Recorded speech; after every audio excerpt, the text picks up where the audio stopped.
Airport is Kilo 13530 observation, wind 3004, visibility 10, few clouds 500, few clouds 25,000, temperature 19, 2.16, altimeter 3014, zero approach, running 25 right east, flying approach 25 right, 25 left, approach being ducted, clear line, instructor nice. Well, it looks like the 25s are in use today at the Daytona Beach International Airport.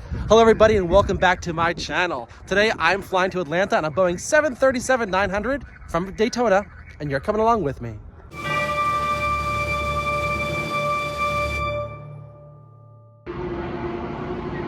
Can you hear that? This airport is located right next to the Daytona Motor Speedway. Those are race cars that you can hear there. The terminal is right behind me. Only 2 airlines operate out of this airport, and the check-in desks are in one wing of this ultra-modern terminal. There looks like there's plenty of room for expansion should another airline start service here. Delta and American offer service to this airport, and today I'm flying to Delta's sole destination, Atlanta. But first, I'm going to take in what this beautiful terminal has to offer.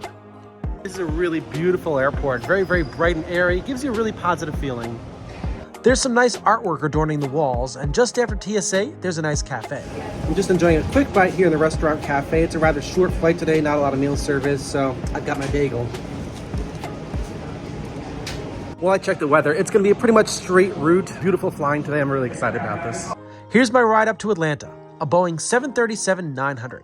Now, take a look at this smaller airplane taking off. With many flight schools and several FBOs, this airport teems with general aviation. If you take a look at the airfield, chances are that you'll likely see some small training aircraft taking off, landing, or doing touch and goes. We'll need to be fit into the mix of these small airplanes when we depart today. I like the view from this side of the terminal where the action is, but there's an interesting view on the other side of the terminal too. It's the Daytona International Speedway, which the airport is adjacent to. That's the speedway behind me. With airplanes taking off and landing, with the Motor Speedway being close by, Daytona is a place of action. And today, we're on a rather large aircraft among what are generally smaller planes that operate out of this airport. I'm really excited to see how we fit into the mix of all the general aviation aircraft at this airport today. Today, my flight at this particular time is the only commercial flight leaving this airport. This is not a busy airport. Considering its popularity, it is Daytona Beach. Today, our flight number is Delta 1464, and we'll be flying the Royce 7 departure to Atlanta. And for arriving in Atlanta, we'll be flying on the Jedi 3 arrival procedure today.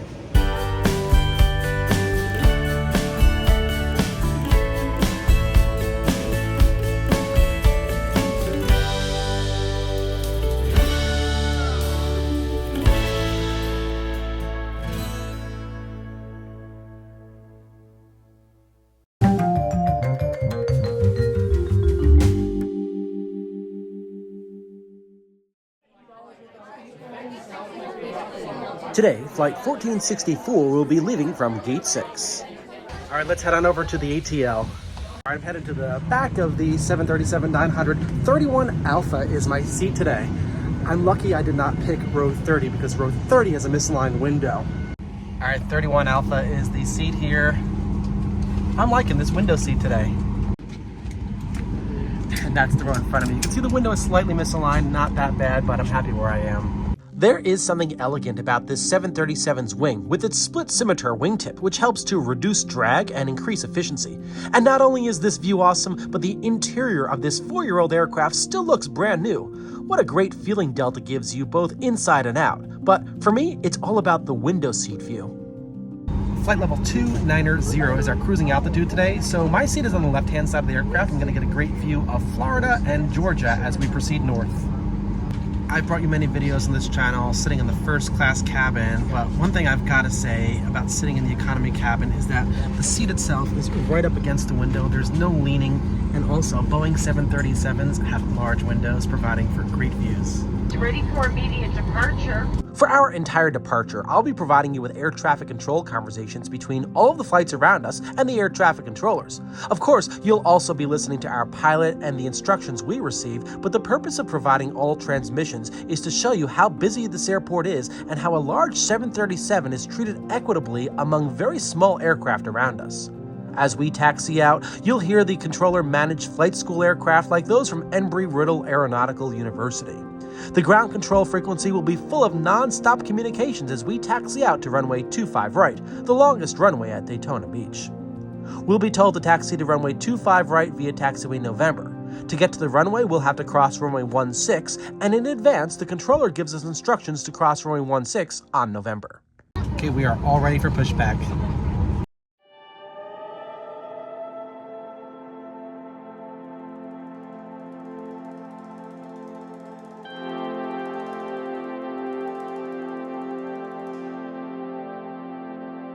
Pushback occurs on the ramp once the environment is safe to do so. There must be no aircraft around us and no obstructions on the field. A tug pushes us back into position before the tug is released, and then we can start our taxi. We're almost there. We're actually early today. Let's go ahead and listen in to some ATC. Delta 1464, holding short of Charlie 2, ready taxi. Go to 491 behind the Cessna, heading to your left, continue taxi. 491 will follow that Cessna. 1464 Daytona ground, runway 25 right, taxi via November, cross 16 on November. Alright, 25 right, November, cross runway 16 on November, Delta 1464. Thank you. Somebody else. We can now start our taxi to the runway via taxiway November, as well as cross an intersecting runway, runway 16. Let's go. Left, taxi via Echo Sierra, hold short of runway 25 right. Daytona ground, Archer 5. 457, 25 left, Echo Sierra, hold short 25 right. Go to 457, no delay passing November for Delta aircraft on November. 820, 457, no delay. Thank you. That was a reference to us. We're the only 737 on the field. Let's listen into other transmissions. Go to 434 or 464?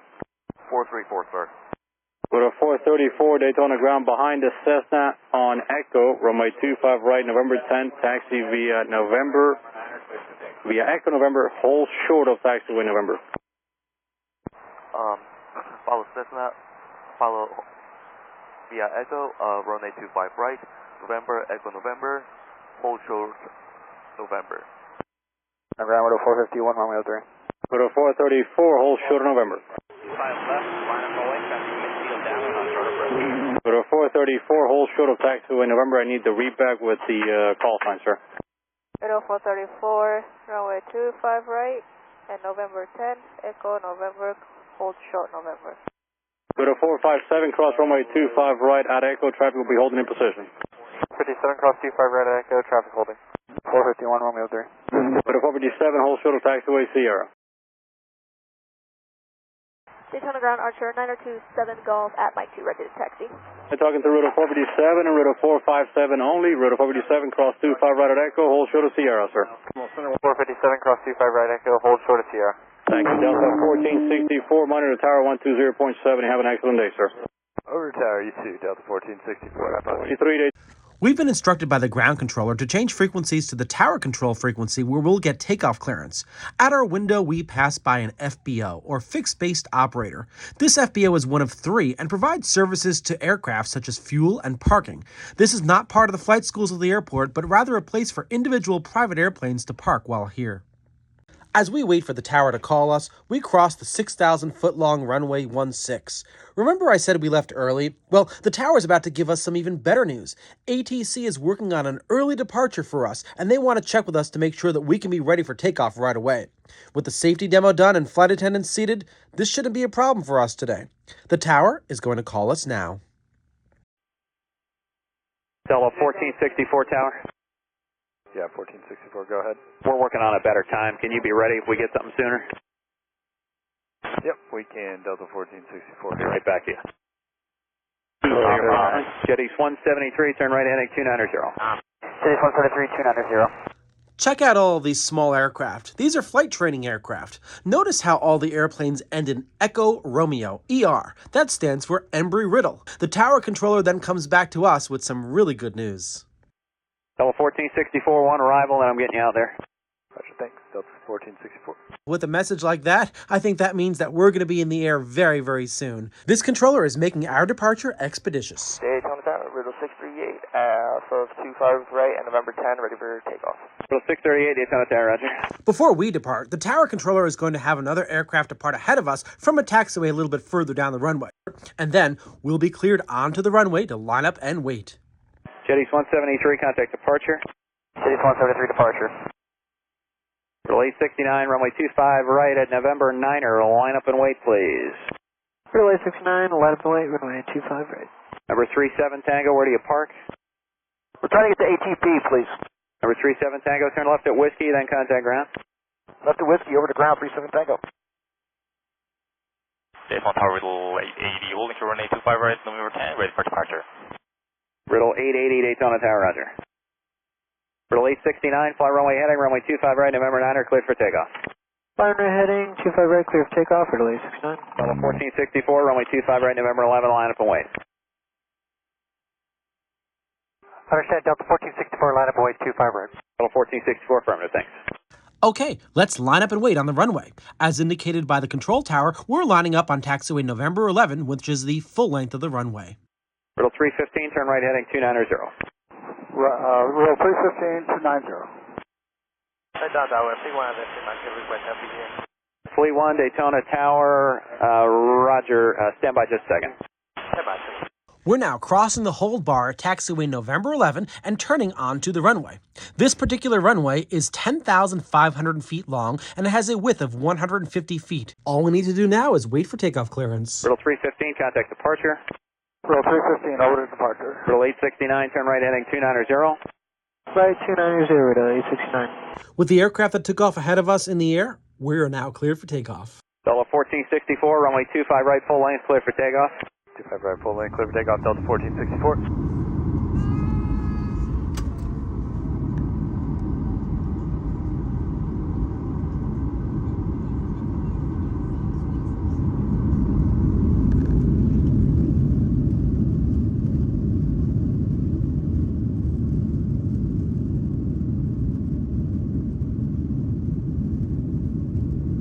Riddle 869, contact departure.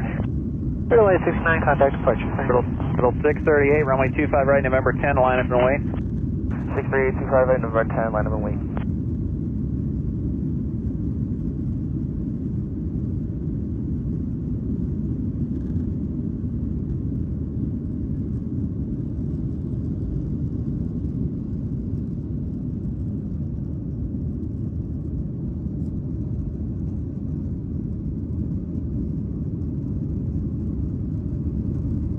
Yeah, for the practice area, you're on Daytona Tower. Check your frequency. Riddle 638, caution wing turbulence, departed 737 from the full length. Fly runway heading, runway 25 right, November 10, cleared for takeoff. 638, runway 25 right, clear for takeoff. Fly runway heading. Fleet 1, proceed as requested now. Daytona altimeter 3015. Traffic departing runway 25 right, will be northwestbound at Cessna. Fleet 1, proceed as request, looking for the traffic departing. Hello, 1464, contact departure. Departure Delta 1464, have a great day. Good day now, Riddle 880. Now that we're airborne, the tower controller has instructed us to change frequencies to the departure controller, which is a radar facility. The departure controller will give us clearance to higher altitudes and monitor our flight as we work our way towards Atlanta. Let's check in with the Daytona departure controller. Departure Delta 1464 is with you 2000 for 4000. Delta 1464, Daytona departure, radar contact, climb maintain 8000. Climb to 8000, Delta 1464. The departure procedure calls for us to climb to 4,000 feet, but seeing that we can climb higher, we receive immediate clearance up to 8,000 feet. I'll play the sounds of ATC in the background as I talk more about our route today, but you'll hear how busy the controller is. We initially climb runway heading to the west over a wooded area, then turn to the right on the Royce 7 departure procedure. This departure procedure takes us north towards Jacksonville Executive at Craig Airport. This airport used to be called Craig Municipal Airport, and it's about 8 miles east of downtown Jacksonville. From there, we will continue with the short en route phase of flight. The duration of the flight is around 1 hour, and we won't be spending too much time at our cruising altitude today. Cabin service is very limited, and the majority of passengers flying this route are using Atlanta as a connection airport to other destinations served by Delta and its partners. I'm taking advantage of my seat on the left side of the airplane, ignoring the in-flight entertainment and identifying the viewpoints out the window. And for our arrival and approach to Atlanta, the left side of the airplane is also going to be offering me some great views. This channel is all about how various views, depending on seat selection, are possible, and I'll be pointing out many sights along the way today. If you're interested in flight from this detailed and rarely exalted perspective, I invite you to click on the subscribe button below so that you don't miss out on more detail-oriented videos like this. Who cares about meal service and seat recline when the world appears out your window? Let's continue on to Atlanta.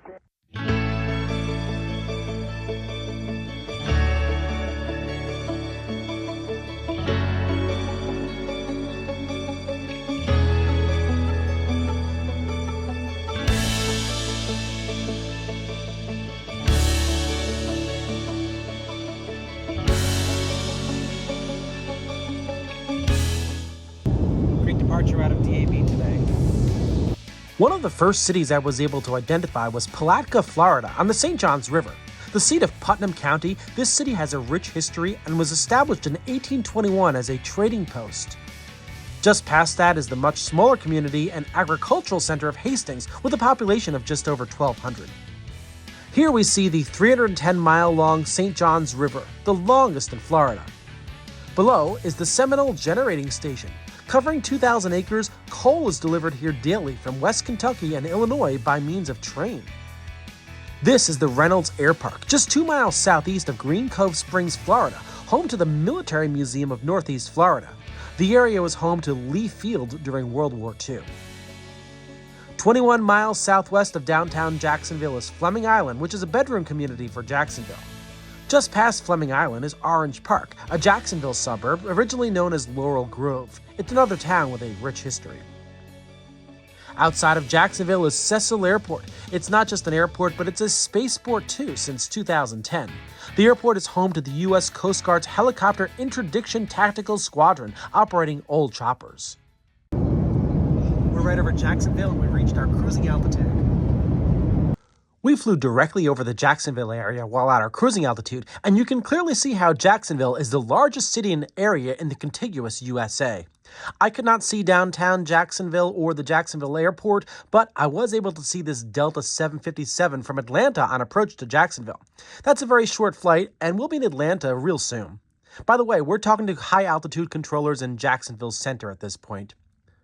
I love looking at other aircraft while flying on one. Here's a 757 that took off from Fort Lauderdale and is also headed to Atlanta.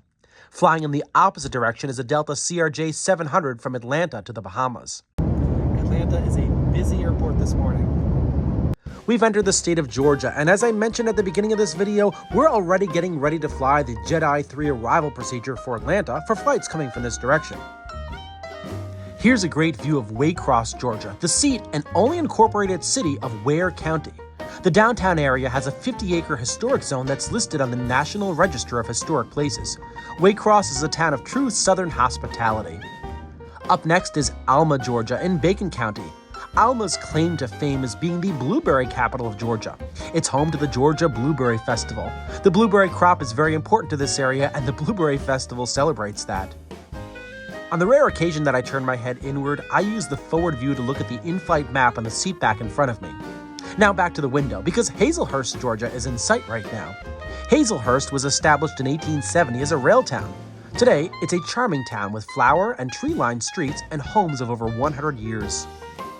We're getting closer to ATL, and it's time for an exciting moment in our flight because we're now descending. As we get lower, we see Eastman, Georgia, which is named after a Massachusetts man who settled here. He created a courthouse here. There's a lot of interesting things that are happening down here, but in the sky, things are getting intense. Remember that flight from Fort Lauderdale that we saw before? That 757 from Fort Lauderdale is now behind us. We're being lined up one behind the other to Atlanta, and we're approaching Macon, Georgia. We're now closer to Atlanta, and the largest city we pass by is Macon, Georgia. Macon is at the heart of Georgia and has a population of over 150,000. Named for a statesman of North Carolina, Macon is known as the city where soul lives. Among arts and tourism, aeronautics is a big industry here too. Just past Macon is the Georgia plant Scherer. This is a coal-fired plant with 4 generating units. This plant is the most powerful coal-fired plant in North America. Robert Scherer, its namesake, was a former chairman and CEO. Although short, so far this has been an exciting and educational flight. Too bad so many people were not looking out the window. As we fly over Jackson, Georgia, we are closer to the ground and are ready for ATL to accept us. Just a few left-hand turns and we'll be lined up with the runway very shortly. We're communicating with the Atlanta approach controller on the Jedi 3 arrival. Today we'll be landing on runway 27 left. I'm happy I'm on the left side of the airplane because we'll be making a left turn to the runway, which will afford me a view of the airport before we land. Before we line up with the runway, we pass by the very small Berry Hill Airport in Stockbridge, Georgia, just southeast of Atlanta. This is a private use airport. As we approached the airspace of the Atlanta airport, I was finally able to see the airport itself just over the wing. We'll need to intercept the final approach course from here, so a series of left turns will allow us to approach and then line up with the center line of the runway, all under the control of the Atlanta approach controller, who will hand us off to the control tower once we're established on the approach.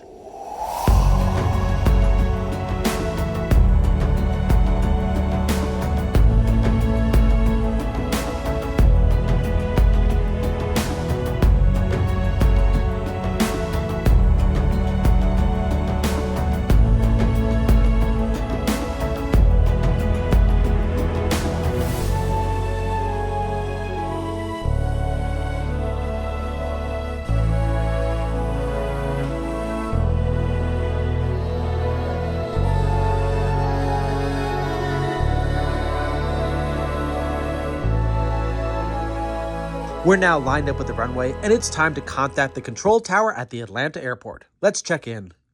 Head tower, Delta 1464, visual 27 left. Delta 1464, Atlanta Tower, 132015, runway 27 left, clear to land. Land 27 left, Delta 1464.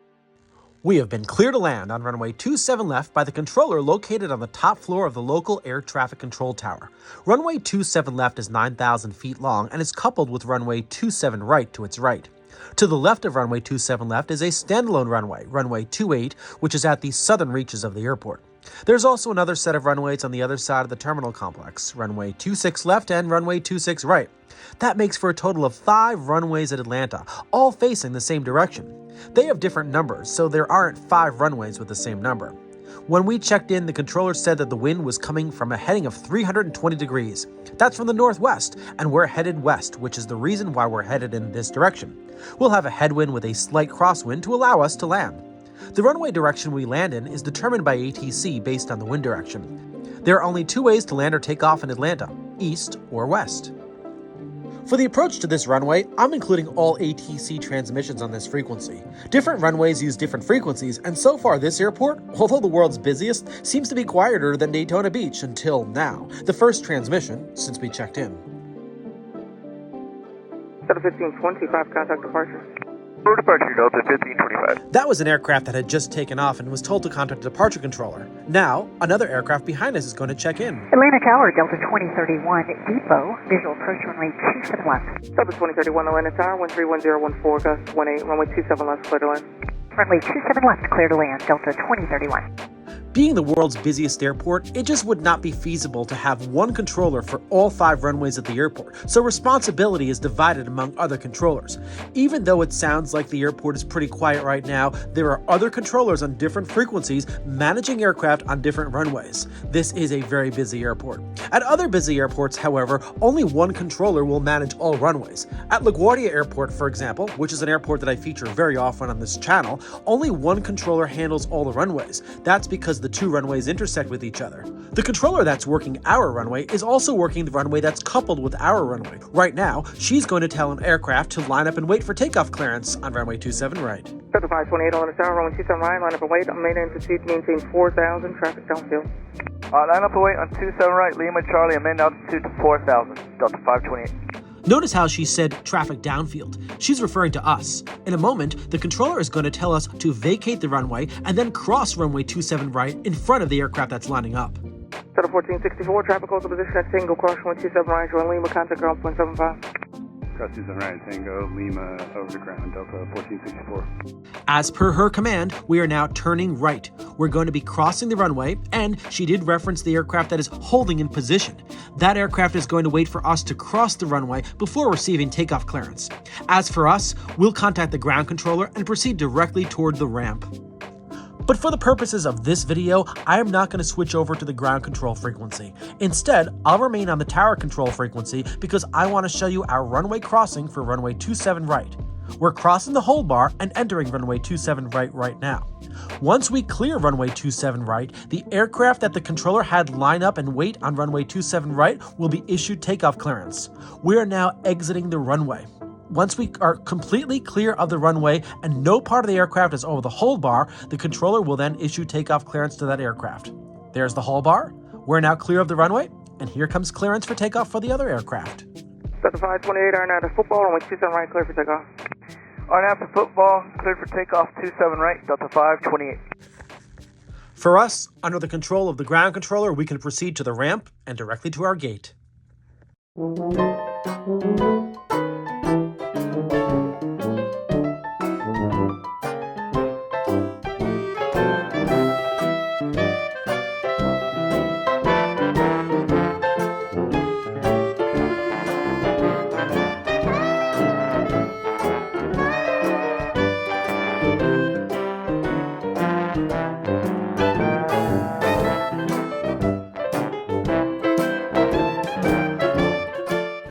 Welcome to Atlanta.